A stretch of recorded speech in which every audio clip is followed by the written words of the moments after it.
what does it take to be successful in this company? Tell me a bit about the culture. And if they can't answer those questions, it's probably not a recruiter that you're going to take seriously. If they can, then you've got a good one.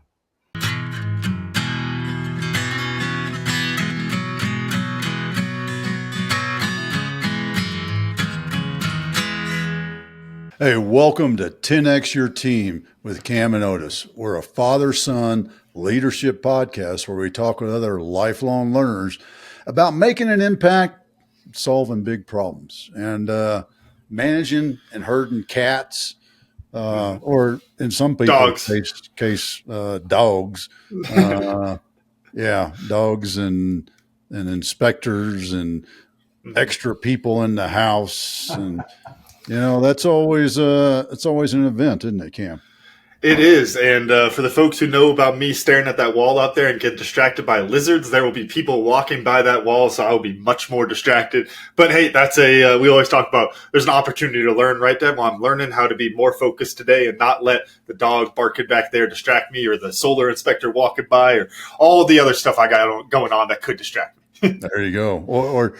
Or you could just hang up a beach towel like I do over the window, So it's just I don't know if my lighting would be too good though, because that's where all my light comes from. That's Dad. right. So production wise, I don't know. Natural desert lighting. I don't know. Our guest Gary Smith joining us. Gary, what kind of distractions you got outside your window going on today? Well, I did have a guy cutting the lawn of my neighbor across the street, but other than that, it's pretty quiet here. Yeah. Oh man, yeah, and that reminds me of the days of being in the office, and the landscaping companies. Well, it seemed like it was like it felt like some days they were there every single day. I don't know if you ever work in one of those offices, Gary, where you felt like the constant was going. No, usually when I worked in an office, I was pretty high up in the building. So, in a downtown area. So you really didn't hear that. He wasn't working the front desk like you did. No. I was down on the lower levels, grinding. Not up at the penthouse with Gary. Well, Gary and penthouse is a little bit extreme, but maybe 7th or 8th floor, Definitely above the flood level, right? Yeah. So, in that capacity, I would love to, man, there's so many questions in what you do with recruiting and placement, that because of some of the things that I've done over the years and working with veterans transitioning but I'm just going to start with a good old fashioned basic of how did you get into that? How did you transition from doing, if I understood your lineage right, being an HR guy to kind of the outside putting people in sort of thing? A paid for hire assassin, in other words. Yeah. Right? There you go. I really wanted to say all those words. I'm glad you said them for me. Yeah. Well, when I started my career, I spent the first 13 years on the HR side, just as you indicated. And, I don't think, I guess the last 3 or 4 years, I was interested in, hitting a certain level. And I hit that. I was director of staffing for Pepsi International. But I said to myself, do I really see myself as a CHRO, or as we called it in those days, a senior VP of HR? And the fact is I didn't. There's 2 kinds of jobs out there. I mean, there's probably thousands of kinds, but in my mind, there's 2 kinds. And, Otis, I know you're ex-military, so you can probably appreciate that. And that there's a line job and there's a staff job. So a staff job is the guy behind the scenes that supports the line. The line organization is anybody that actually produces or sells the company's primary product and service. That's where all the decisions are made. If you look at your garden variety CEO, he or she is probably going to come out of the line organization. You don't have too many HR VPs that become CEOs, right? I think the only one I can think of is John Reed, the ex-CEO of Citibank or Citicorp way back when. So that's why I made the transition. I said, so if I'm not going to be an HR professional, what do I really enjoy doing? And that's recruiting. That's always been my love. It's always been the passion, the thing that kind of driven me. So, I joined the executive search business. I joined with a company in New York. I was working in New York with Pepsi at the time, and Went from Purchase, New York to Manhattan, and I spent 4 years in that company, Rookie of the Year. They promoted me, sent me to Chicago to run the Chicago operation, and then I said, gee, would I rather make 50 cents on the dollar or 90 cents on the dollar? Simple math. I started my own business in 89, and still doing it, still going strong. Could you talk some about that, maybe those early days of that transition of like, okay, hey, the dollar amount makes sense, the business model makes sense, all of that. And then it was all just smooth sailing from there, right, Gary? It's just been, 30 some odd years of just perfection from that point, right? Well, I don't know about smooth sailing, but, there was a couple of years where we had some economic disruption where things were pretty hairy at times. But I think for the most part, this is like any other job you do. People always say, gee, Gary, how do you make the transition from HR where you get a guaranteed paycheck, every 2 weeks or twice a month to a straight commission job where you may not get paid if you don't produce? And I think produce is really the core of it, isn't it? If you do in this job, in this business, if you do your job every day, just like any other job, you'll make placements, you will get paid. It's just as simple as that. So the transition for me wasn't, all that tough. When I left HR and joined Source Services, which was in those days Source EDP, largest IT or tech recruiting company in the world, they put me on there was a transition period there was I was on a recoverable, non-recoverable draw and recoverable draw, then straight commission. So actually they made the transition pretty seamless. And then once I went to my own business, I already had enough momentum, clients, et cetera, that, again, that transition was seamless as well. There's a piece there that I think is interesting, because talking about, one of the reasons that a lot of folks get into entrepreneurship is to have that control over the outcome, having control of your own life. No one's going to fire you after 40 years and then, everything's gone type of thing. Recruiting, though, you're still kind of tied to those other businesses and their decisions. Could you talk a little bit about that nuance? Because that seems like it would be a little frustrating, I can imagine, especially you talk about economic downturn when nobody wants to hire anybody. You're just kind of there at that point. What's that like? Yeah, it's, one of the beautiful things though about being in a small company as opposed to a large company is that, when I think about who my potential clients are, it's any company on the planet potentially, right? So, if the economy is bad in one sector, then, unless it's a really kind of crazy time like 2008, 2009, remember we had that financial debacle, right? If you take that off the table, for the most part, if one industry sector goes down, there's another one that's still doing well. So you just have to kind of reorient redirect and kind of place your attention, place your focus elsewhere. At one point, I was focused only on placing IT people, and I did that through about 1998, 1999. Then I spent about 5 years placing nothing but HR people. I mean, that was my focus. Again, I kind of followed where the market was going. And then about 2005 or so, 6, I became a true generalist. So I really haven't been, with the exception of 8 and 9, they weren't terrible years, but they weren't great. With that exception, I, for the most part, been very consistent over the last, 30 odd years. Hit on that, because that's a really interesting thing. Because matter of fact, just behind the scenes, I was just on a friend of ours podcast, Daniel Gomez, recording right before this, and we talked about something that's very important in business, and that is understanding your niche. And what you just said is counter to that, because you went from, all right, I'm going to focus on this. Now I'm going to focus on this, to, all right, I'm going to focus on all of this. How did you handle that shift in, risk? It's a higher risk also. The process, Otis, is similar. I won't say identical, but it's very similar regardless of the type of recruiting that you're doing. In certain areas, for example, in the tech area, you've got a requirement as a recruiter to stay current with the technology, because the technology changes so quickly, right? But in HR, for the most part, again, for those 4 or 5 years where I focused on nothing but placing HR professionals, it's kind of industry neutral and tech neutral. So you really have to understand what it takes to be an effective and impactful HR professional. Okay, once you kind of get that model in your head, then you look for those kinds of people when you place them. as a generalist, one of the things I always try to do is not only to get to understand the role itself, but my company and the business that they're in. And that means before I start working or recruiting for a company, I take a pretty deep dive and I try to understand, their business, their customers, who their competitors are. Because again, my goal as a recruiter is to encourage interest in a potential candidate.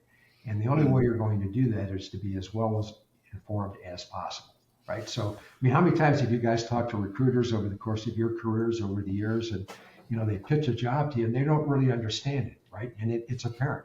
Or you say, hey, tell me about the guy I'm going to be working for. How would you describe him or her? And they can't do that because they've never met them. They've never talked to them. Hey, who are their competitors? What are the kind of barriers that I'm going to have to face or the hurdles I have to clear to be successful in this job? And they can't answer them. So one of the things, and again, this is really not the question you asked, but for those folks listening to this that say, what does it take? How can I know when I found a good recruiter? Ask he or she those questions. Ask them those questions. What does this company do? How profitable are they? What has their sales growth been over the last 3 or 4 years? Who are their customers? Who are their competitors? What does it take to be successful in this company? Tell me a bit about the culture. And if they can't answer those questions, it's probably not a recruiter that you're going to take seriously. If they can, then you've got a good one. How does that perpetuate then? Because that's always the thing that I find so interesting. Whenever somebody is like, okay, I found the better way to do this job. I built the business. I'm doing it the right way. And then there's just still like 99% of that industry or, whatever it would be, that is still just doing it the wrong way and not providing that, good product or that good service for folks. How does that continue to perpetuate if it is a problem, like you're saying? Well, there's high turnover in the business. So in a lot of cases, it doesn't perpetuate itself. Someone goes into the business. We see a lot of people from HR that try to go, make the transition like I did. And they think that just because that they were successful in human resources and they have this huge network of people they met at various conferences, et cetera, that they're automatically going to become their clients when they make the transition to this business. And that's not the case. This is a sales job, plain and simple. And, you have to be, I think, an effective interviewer, right, to understand your candidate, but you also have to be an effective interviewer to understand your client.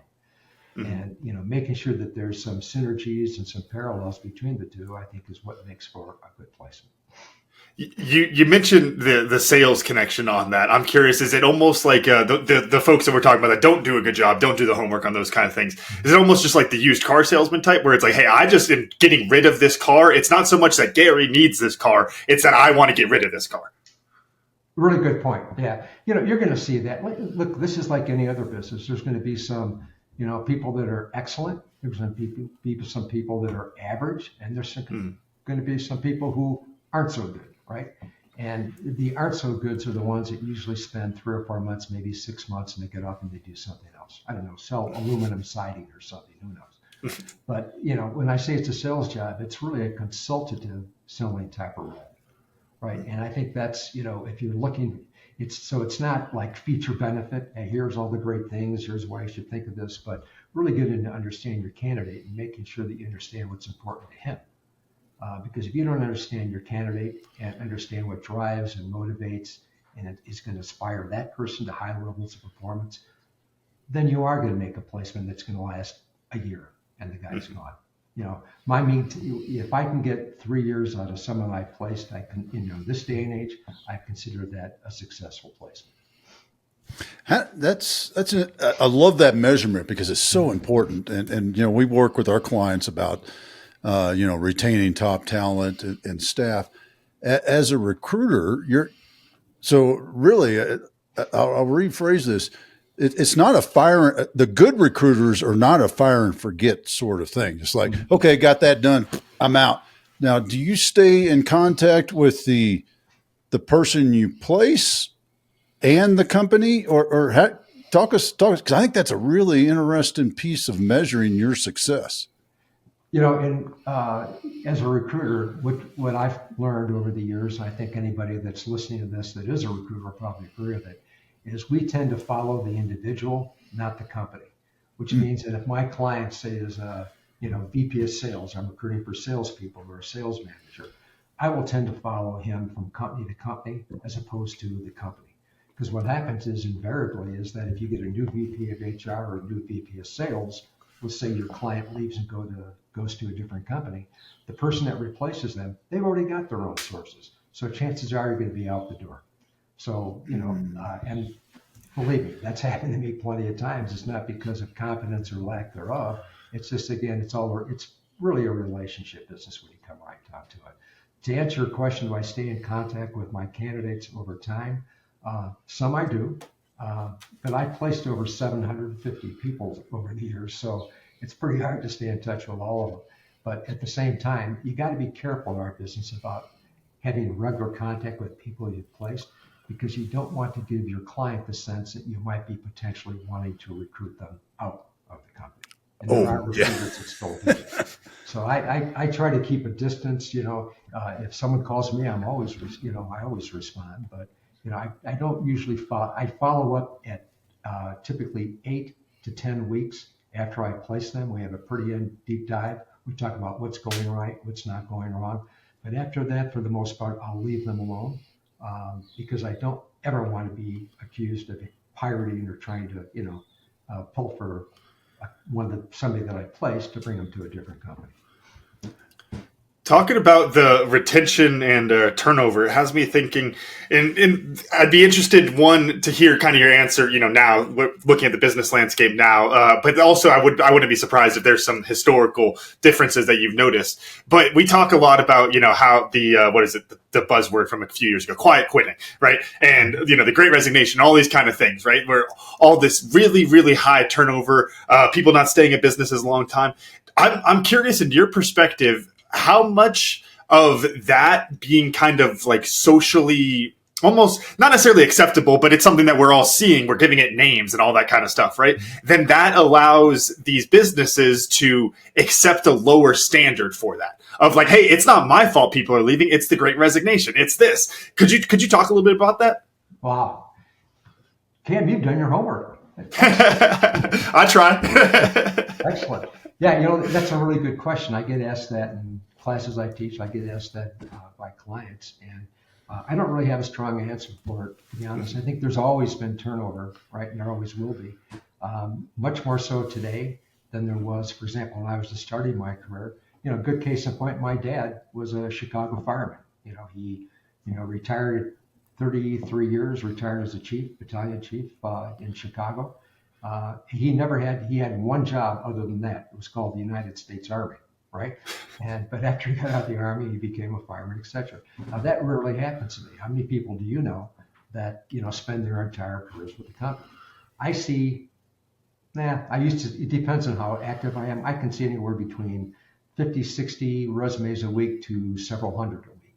And the thing that I've noticed over the last not couple of years, but probably the last 20 years, it's very, very rare. In fact, I don't think I've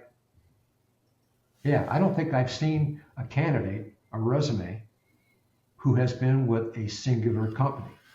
I don't think I see very few candidates who have spent more than 5 or 6 years with the same company. So the average, turnover today is typically anywhere between 1 and about 3 years, right? That's why I say if I can get 3 years, I feel I've kind of hit the jackpot.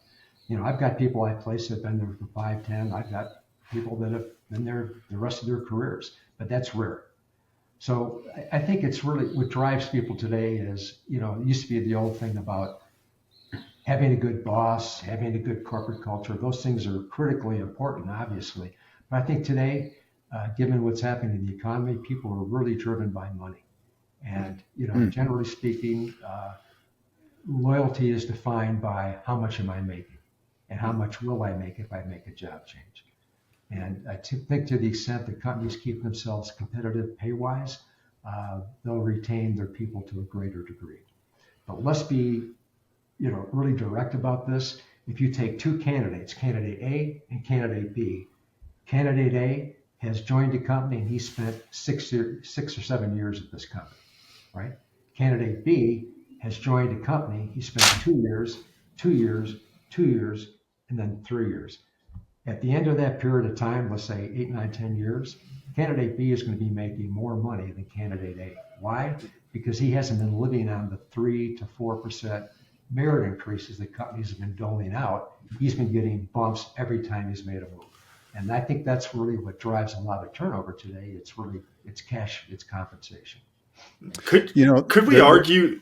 Go ahead, Dad. Well, because I'm sure we're asking the same follow-up along the same lines. That is a problem, and I've heard that from many business owners over the years, and seen people. When I was doing government contracting stuff, the infamous Beltway bandits. There they are. There's the dogs. Hello, Loogie and Gumbo. We would see people, especially in the business development world that I was in, that it was rare that somebody stayed with a company past 2 years. It was generally in the 12 to 18 months, and it was just like you said. They would leave because somebody said, "Oh, you're doing a good job over there. We'll pay you an extra 15 a year." And okay, I'll take an extra 15. I don't know about you, but I'm not throwing that out the window. And do the same thing, just change the label on my pocket. Why not? Why not? Yeah. What have any thoughts on how a business owner, right here, could counter that and help that? I mean, because truthfully, one of the things that we preach is about helping your team see themselves in your vision. But if it all comes back to the dollar, you can't compete. Well, I think, just responding to your question, it is difficult to compete when dollars are the only thing that are at stake. But I did mention earlier the culture of the company and the relationship with that you have with your boss as being critical factors and job satisfaction and retention. Let's face it, money is like being the fastest gun in the West. Remember the old Westerns where the guy would come in, he'd get off his horse, they'd say, "Oh, he's the fastest gun in the West." And it would invariably, what would happen is some guy in the town would challenge him to see if he could be faster than the fastest gun in the West. And more often than not, the challenger wins, right? And the same thing is true with pay. Regardless of what you pay, there's always someone that's going to be faster or pay more money. That's going to be the highest paying company in the West, so to speak. So if again, while money isn't a really key driver in terms of people being willing and receptive to listen to guys like me and consider other jobs, those other two factors, the culture and the relationship with the company, with your boss, I think are critical in terms of retention. But let's face it, the reason why people are motivated by money today and willing to make job changes for money today is because of loyalty or lack thereof. Companies do not demonstrate loyalty to their employees. Let's be honest. You can get chopped, clipped, fired, laid off, downsized in a heartbeat. And oh yeah, remember that guy that worked here? You walk out the door, they forget about you. And when people sense that that's the environment in which they work, why should they be loyal, right? Mm-hmm. If their boss treats them like an instrument of like a screwdriver or a hammer or a pair of pliers, a tool to get something done. If it's painful to go into work every day, and every day you're there, you say, "Geez, is it 5 o'clock yet?" If that's the company in which you work and the boss for which you work, money becomes the driving factor. In other words, you'll say, "I'll take more money just to get the heck out of here." Mm-hmm. So what can a business owner do?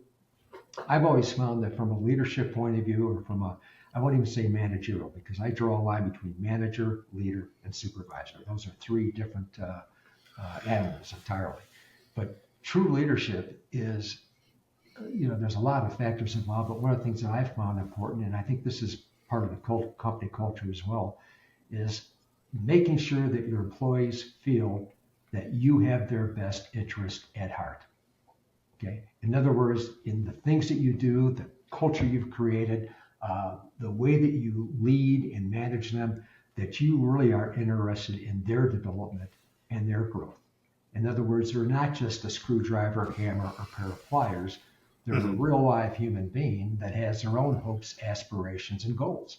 And to the extent that you, as their leader, can help them fulfill those hopes, aspirations, and goals, you both win, right? You've created an environment, created a relationship between you and that employee that sometimes people will say, yeah, it's a little more money, but boy, I really love my boss. I get that.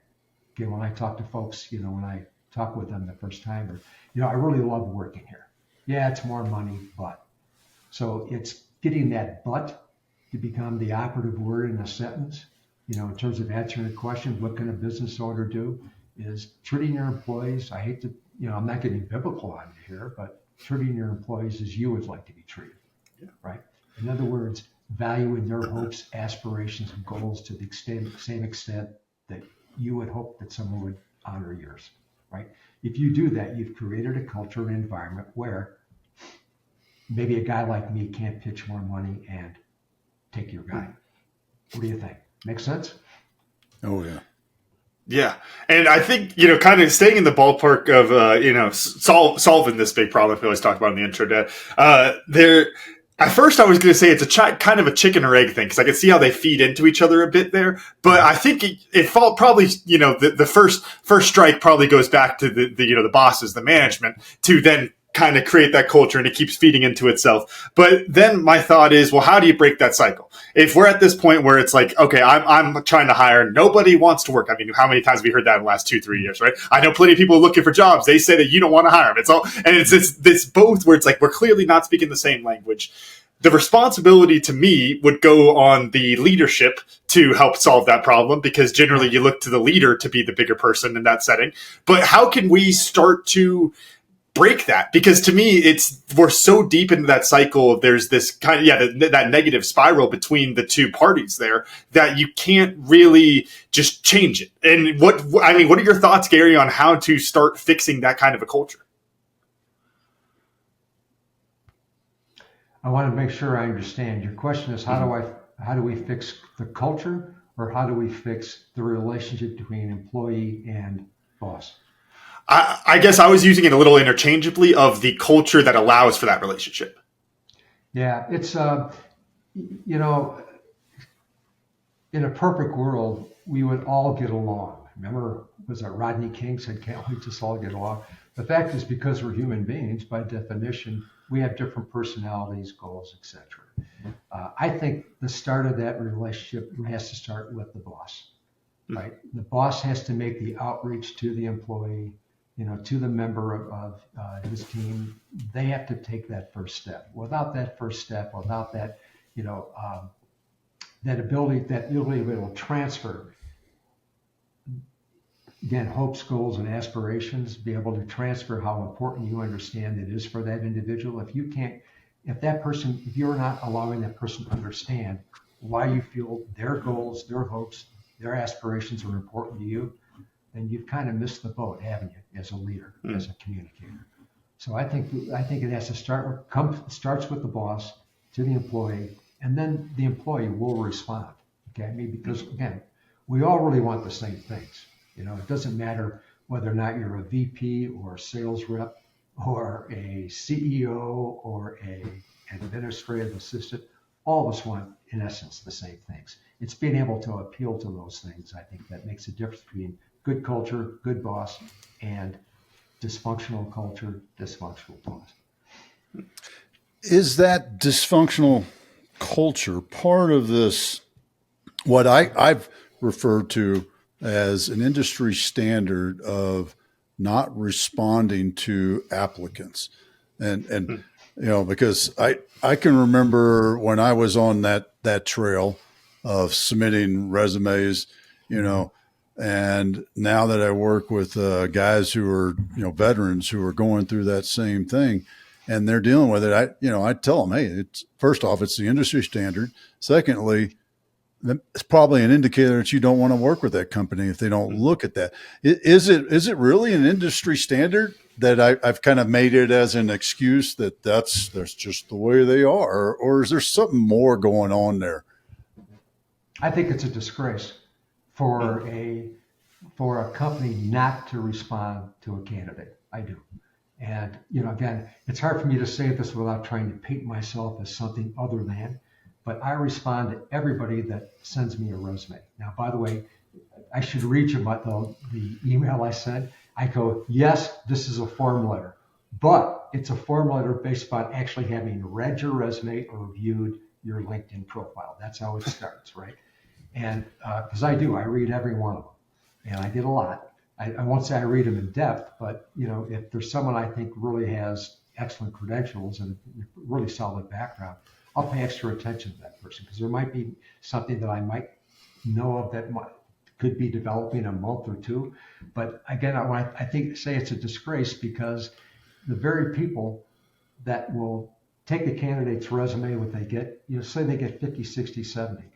In this day and age, it doesn't take a heck of a lot to stick them in the right folder so they can all get turned down letters so you can be responsive. It takes not zero effort, but on a scale of 1 to 100, about a scale of 1, right? Yep. That's how much effort it takes today. So I think not to do that is wrong. Another thing that really, really upsets me when I hear this is when I hear candidates will tell me that, yeah, I interviewed, say, like January 1st, and now it's April 1st, 4 months later, and I'm still waiting to hear back from them. I've been on 9 interviews, 10 interviews, 12 interviews. I had a candidate a couple of weeks ago that said he's been on 12 interviews over a 3-month period. I said, what the hell? He had to take time off of work to go to these interviews. Yeah. I mean, how many dental appointments can you have, right? if you're the candidate, right? What a great analogy. Oh, that's so spot on. So again, I think it's not only wrong, I think it wastes time. I think you lose good candidates. As a recruiter, as a company, you have a responsibility to be responsive to your candidate, right? Mm-hmm. Because every candidate has a mouth. Every candidate has access to a keyboard, right? And they can go on places like Glassdoor, et cetera, Vault, and they can light you up because you haven't been responsive. So it really, as a recruiter, as a company, it's in your best interest, right, to be responsive to your candidate so you get the reputation of a company that does that. You get the opposite reputation, candidates just don't want to apply. Simple as that. Talking about mending this relationship, I'm curious, Gary, if there are any other glaring issues that you think contribute to that negativity in the relationship. We talk about the not responding to resumes, those kind of things. We talked about the not being able to paint the vision and tie people into that vision. Is there anything else that comes to mind where it's like, oh my gosh, why are people doing this? Yeah, it's funny you talk about vision. The Forum Corporation did a study. This, by the way, goes back to 1994, so it's 30 years old, but it doesn't make the results, the output, or the data that they generated any less reasonable. But they define 5 factors that represented for great leadership, and one of those, when we talk about vision, is the ability to be able to communicate your vision to other people, and as important, having them adopt that vision as their own. That's the mark of a true leader, a true communicator. So it's not just the top guy saying, here's our mission statement, here's what we're going to be doing. All right, guys, I'm done. Take it from here.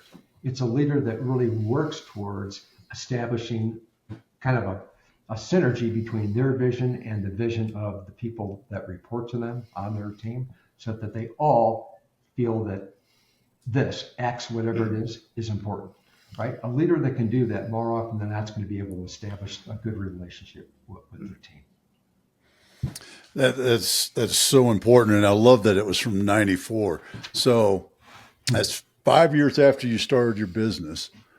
What have you learned, or what's like a thing that's like? Has there? Well, let me just start all over.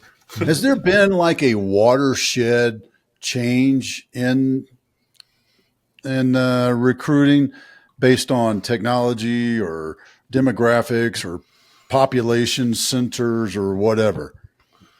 Well, if you want a 30-year history, I'll give it to you in about 60 seconds or less. Right? Perfect. There we go. Perfect. That's my kind of history. And really, I want to be responsive to your question.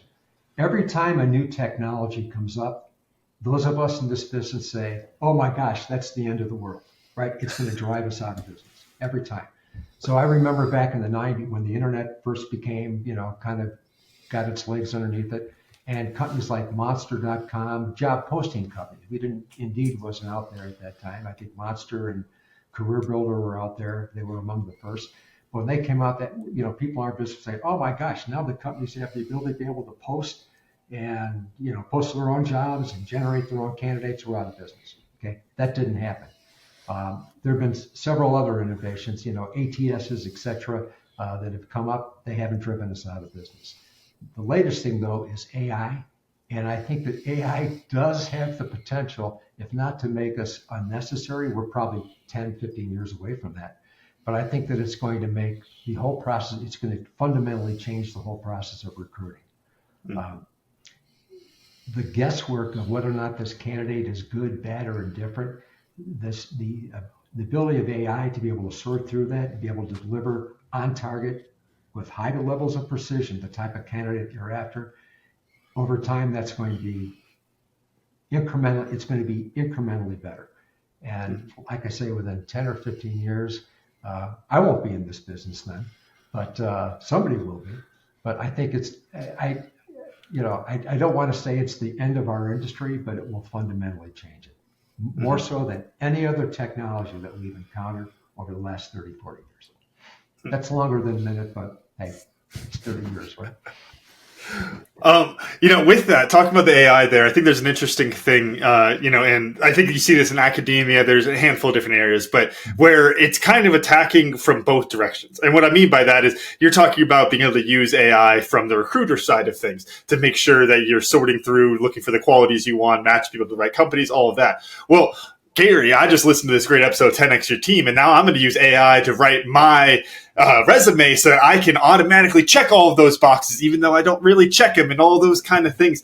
What do you make of that? Because I'd almost look at that. I think there's this really funny thing with AI where it's like we're going to get so hyper automated in some field of it, but then it's like at the end of the day, I'm just going to have to call Gary because Gary's the only one who can tell me the truth on any of these things. What do you make of that? Well, you're actually echoing my own personal belief. And that recruiting is a personal business. It's based on relationships. And let's face it, anybody that's made a job change knows this. It's a stressful time. And it's always good to have someone accompany you on that journey through that stress. And I think a good recruiter can be exactly that type of person. To be a confident, somebody you can talk with, say, hey, they told me this, what do you think? Or, I said this on the interview. Boy, am I dead in the water because of that? It's good to have that type of relationship with someone. So AI will never replace that, at least not in my mind. It won't replace it. So again, I think that we're all going to, I think there'll be a future for the recruiting business, but it's going to look fundamentally different. But that personal relationship will not change. Will not change. And the people who are able to establish that relationship are going to be able to get the best candidates. Mm-hmm. Period. Yeah. And I guess to kind of just finish the thought out there, because thinking about, like I said, of how the large chunk of it that's going to wind up in that really like hyper automated space. Well, then that's the folks that are doing the quick turnover and just looking for that 10-cent more raise. And I'm going to go from McDonald's to Burger King and all. You can automate all of that, but it's like, if you want the real candidates, you want, some executives and those kind of things. It's like you're going to have to go the personal route and you're going to have this really boutique option there. I think that totally makes sense. Ask yourself this question. Do you think someone who gets 10 calls, 15 calls a week is going to be, that are AI generated? Who do you think they're going to respond to more often than not? That AI call or a real live human being that they can engage with, ask the questions, because that's where it's going. You're right, Cam. It's, this industry is becoming already, and it will continue to be much more automated. In 5 or 10 years than it is today. And I still think, if we lose that personal connection, then we really do lose this industry. Yeah. Oh, yeah. I was looking for, or I'm in the process of identifying some vendors on another project I'm working on. And, there's a couple of sites where it looked highly potential, but there's no phone number and it's just a chat bot. And it's like, after I put in, a couple of get the chat going, I was like, you know what, screw it. I don't want to work with you. So yeah, and I've said that, this Zoom is great, but it will never replace sitting across the table and having a cup of coffee in person and sharing it that way. I think the people that are believing that human connection is unnecessary are the people that will fail. The business, and if they lead a team or a business, and that team in business will fail also in the long run.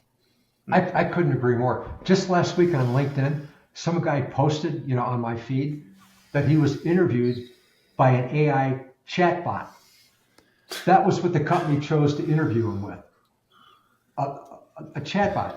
I saw it, and he put a screenshot of what the chatbot looked like, and it was a woman.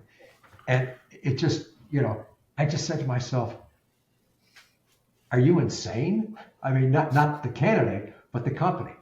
So needless to say, he said, should I pursue a company like that? And I think the overwhelming response of the people that, were out, saw the post were like yours, Otis. They said, I wouldn't work for that company. And to be honest, I probably wouldn't either. Yeah. When you're giving up your human responsibilities like that, it's, you're validating that the people on your team are not of value to you. Yeah. When you pass off that responsibility. Well, my comment was, if this is how you're treated as a candidate, how will you be treated as an employee? Mm-hmm. Yeah. If they treat you with that, like Jacko, what you're saying, if they treat you with that casual indifference, how are you going to be treated as an employee? Yeah. Yeah, and I was just going to add on to that because I think you're totally right. That both y'all are right. But it's the further removed you are from the human interaction, the better you're able to lie to yourself that you don't need those kind of things. Like when we were all locked down, Riverside was great. Zoom was great. Dad, those days where we're all locked down, we went from 720 in Zoom to 4K in Riverside. It was like we were in person. It was this crazy jump, right? But it's because you're removed from the environment. Now I'm out there coaching rugby. It's like that. You ain't going to replace that. I know what that feels like. I know it's out to be the 70 of my closest friends and that kind of a thing. When you're involved with it, it's like that. And I think to your point, Dad, when a boss is acting like that, it shows how far removed they are and how little they value the folks around them. So, I've always heard the term headhunter. Is that one of those, did I just insult you sort of thing? Or is there and I probably should have asked that beforehand. But anyway. Actually, I prefer Your Royal Highness. Oh, okay. Well, then there you go. There you go. Is there a differentiator in that recruiter? Here's my definition. Let's do that. Yeah. So, way I learned it, way I saw it, when I was a hiring manager and doing those sort of things, is I had a recruiter that was part of our corporate team, and I do the job post and he'd do the filtering, and we'd work together as a team. And now we've got our good friend Sam Havelock, and Sam, and I think he even uses a tagline. Man, now I can't remember how he says it, but he used to hunt terrorists because he's a retired SEAL, and now he's hunting executives or something like that. Is how he says it. Sorry, Sam. Yeah. You can smack me upside the head next time you see me for screwing that all up. But I'm getting the point across. It sounds much cooler when Sam says it. Yeah, of course it does. But so, is there a difference, a dichotomy of in that sort of world? Well, there's two types of recruiters. Very quickly, there's a contingent recruiter and there's a retained recruiter. I'm of the latter. I'm a retained only recruiter. A contingent recruiter only gets paid if they make a placement. And so a company may choose to, work with, post their own job, use their own network, and, engage 2 or 3 other, maybe 5 other contingent recruiters. And they're all sending candidates. It's like the first to the finish line wins. A retained recruiter, we signed a contract with our client. They work with us exclusively. We commit to a certain course of action. In my case, it's a certain delivery time, 15 work days from the day you sign my contract. I deliver your entire candidate slate. And people say, gee, which one is better? Well, it depends on the level of the job. Typically for a more senior level job, director, VP, et cetera, you're probably going to be working with a retained recruiter. For more junior jobs, probably be more on a contingent site. Both can be equally good. Both can be equally good. But generally speaking, when you work with a retained recruiter or a headhunter, we don't care. When you work with a retained recruiter or headhunter, you're going to get someone that has more experience. They'll just be more experienced in the business. Why? Because they have to be to encourage a company to sign that contract. You're not going to sign a contract with a guy that's been doing it for 6 months and looks like it and sounds like it, right? So, but either one, it depends on the level of the job, but either one can be equally good. There's good and bad in both sides of the business. So yeah, we don't mind being called headhunters. It's okay. Gary, there's one, we were kind of joking in the green room a bit about academics and, lectures and those kind of things, but I'm really curious, with your, involvement in academia, getting that generational perspective. And, I think that, and from the time you and I talked before, I remember one of the things you were talking about is how much things stay the same, even though things keep changing. Could you talk a little bit about that balance? Because, the core tenets are always going to be important. Those core values are going to be really important. But at the same time, there are a lot of changes going on. Could you talk about some of the, generational perspective that you see? Yeah, one of the things, and, I teach at UCCS and before that at DePaul University in their MBA program, graduate program. Since 1991. So I'm going to give you like a 30-odd year perspective of how things have changed. I've noticed a change in the students in the last 4 or 5 years. I tend to be, with me, to get a grade, you can get an A, but you have to do all the work. You can't do 80% of the work or 85% of the work or 90. To get an A, you got to do 100% of the work, all the work that's assigned, and it's got to be done at a high level. What I've noticed over the last couple of years is students don't want to do all of the work, and but they still expect getting an A or an A minus for the class. That's what I've noticed. And, could be I'm old school. I mean, look at me. I'm not 22 years old, right? But at the same time, I believe in holding people accountable to a certain standard of excellence. And I found that's not for everybody today. A lot of people, the particularly younger students, that are in their 18s or 20s today, they just expect that if they show up for class, that they're going to get an A from that class. So to answering your question, Cam, in terms of is there a difference in general, generational perspective, I've just noticed it over the last probably 4 or 5 years, right? And maybe it's good that if you acquire as a teacher, if you acquire a reputation of a certain kind of guy, you will get those students who want that type of teacher, right? And the ones who don't want that kind of teacher will go elsewhere. And I have to say that I've talked to several of my colleagues in academia, and they'll tell you for the most part the same thing. You've got to be a lot more gentle with students today than you were 10 years ago, and that's the truth, by the way.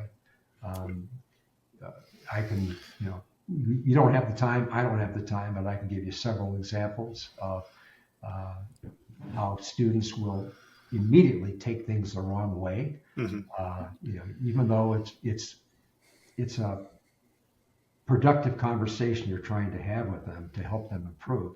But the long and the short of it is that, there has been a generational change. But again, that's only my perspective, and some of the folks I talked to, I don't know if I could say that, en masse in aggregate. Did I answer your question? Yeah, partially, and then it leads to another piece there that I'm curious about, which is how do you think that's going to play into the workforce? Obviously the demographics you're teaching versus the demographics you're placing are very different. But I'm sure that you could kind of guess it's like, ooh, that might lead to this behavior later or anything with that. What are your thoughts there? Well, I think you're seeing it today, aren't you? In business, you have. Particularly people who are just starting their careers, they expect a heck of a lot more than most companies can deliver. Obviously, this is going to make me sound like your grandfather's grandfather, but, we tended to be pretty productive working in offices not having free lunch, not having gyms or sports complexes built for us, not being coddled, right? But today, that's the norm. That's expected. It's expected that, look at the big, Elon Musk, the president of Amazon, said, hey, come back to the office. If you don't want to work in an office, you don't have a job. You might as well, you should quit. And that gets a lot of pushback today from the generation that's really just starting their career, particularly those that kind of got a taste of it under COVID, where they could work out of their homes. So again, are things changing? Yes. Are they changing for the better? I think it's too early to tell. But the truth is, I have a lot of faith in humanity and in change. I do. That, whatever change that we experience will work for the time in which those people are living, right? Again, we operate a lot differently today in our businesses than they did back in the 1700s, right? We don't have sweatshops shops anymore, unless, of course, you're working for Amazon. Oh, shouldn't have said. Nope. Got it. You can feel free to edit that right out. We don't have those. Managers and leaders have become much more sophisticated, much more knowledgeable in terms of how to generate, high levels of performance from the people on their teams. They're not as autocratic today. So we've seen a lot of change over the years, and we'll continue to see change. But again, I think change is important. We don't want to be stuck in some paradigm that might have worked 30 years ago that doesn't work for the people of today. So again, I'm given my age and level of experience, I'm probably not going to be around to see it, totally fulfilled in terms of what's going to happen. But again, younger people today are demanding much more out of their companies than they would have, say, when I was starting my career. Mm-hmm. Yeah.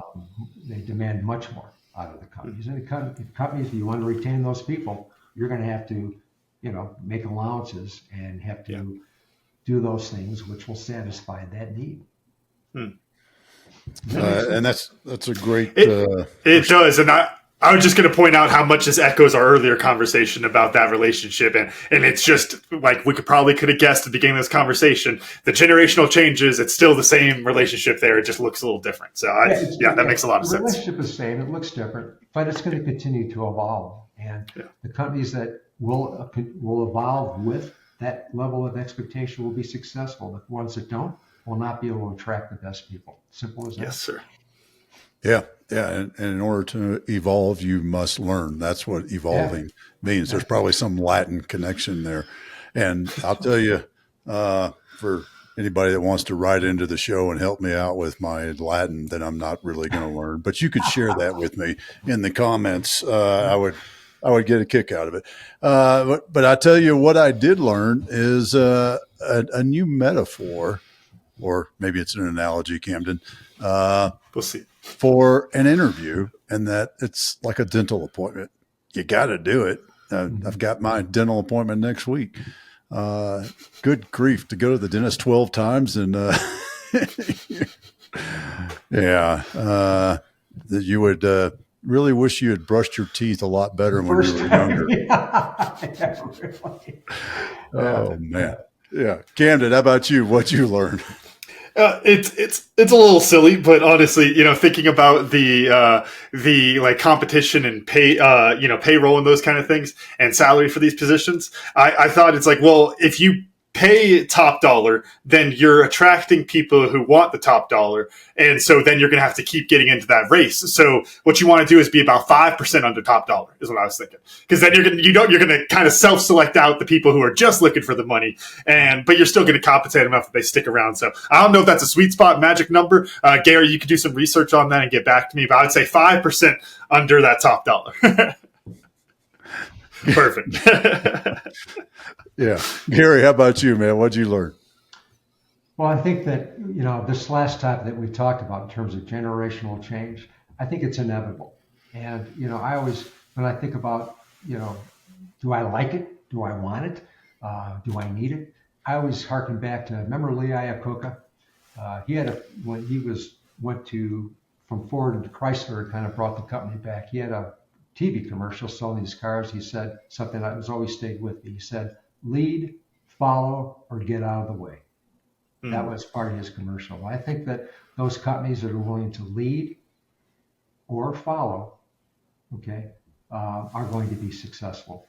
Follow the leaders or be leaders themselves will be successful. Those that don't, they're out of the way, right? So again, that's your choice. I think anybody that listens to this, you're either going to embrace the change and become successful with it, or if you try to be resistant, that change is going to roll right over you. Awesome.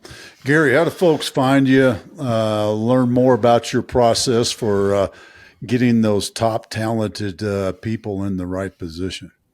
www.smithscott.com. That's SMITHSCOTT.com. And by the way, I'm redoing my website, so in a week it'll look different. Oh, awesome.